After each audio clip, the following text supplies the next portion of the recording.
L'actuelle cour des 50 otages a été réalisée au moment de travaux qui ont eu lieu entre 1928 et 1938 à peu près. On a supprimé la rivière d'Erdre entre le port communaux, le petit port de tourisme de Yachting qu'on trouve à côté de la préfecture, et puis l'embouchure de l'Erdre, c'est-à-dire lorsqu'elle se jette dans la Loire sur le cours Roosevelt. Donc l'Erdre a été canalisé sous les cours Saint-Pierre et Saint-André, sous un tunnel de plus de 700 mètres de long. Naturellement, ça supposait un certain nombre de ponts qui existaient, que j'ai connus, qui étaient le pont Morand au port communaux. Alors vous aviez un autre pont qu'on appelait le pont de l'Hôtel de Ville, à la hauteur de la place Bretagne. Vous en aviez un autre qui était le pont de l'Écluse, près de la rue des Trois Croissants.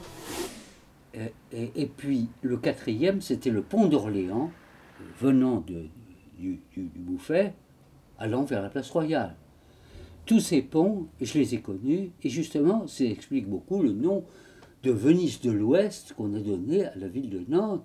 Et tout ça, ça disparaît. Et c'était utile certainement du point de vue de la circulation. Je ne sais pas du tout comment la circulation aurait été sans cela. Mais il est certain que la suppression de l'Erdre a été quelque chose de pénible à un moment, parce que ça faisait moche.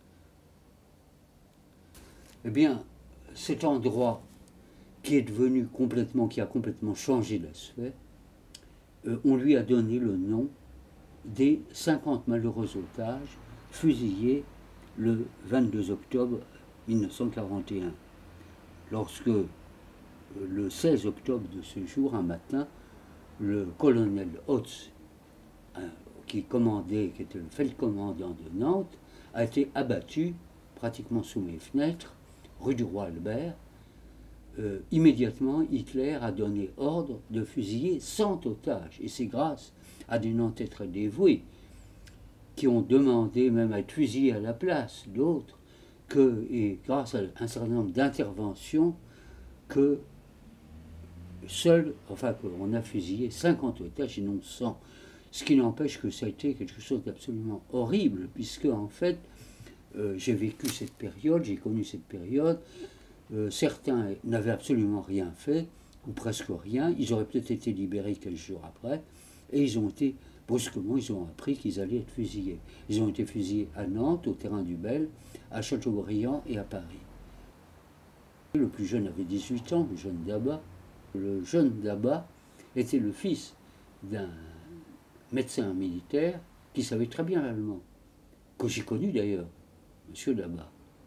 Et ce médecin militaire est allé voir le colonel Hotz, qui était francophile nettement, et il lui a dit, puisqu'il parlait très bien l'allemand, il lui a dit: mon fils est en prison. Et il n'a rien fait du tout. Et alors Hotz lui a dit: écoutez, moi d'ici 8 jours, je me débrouille pour le faire libérer. Et entre-temps, Hotz a été assassiné, et le jeune Dabat était le plus jeune qui a été fusillé. Vous vous rendez compte, c'est dramatique au fond comme histoire.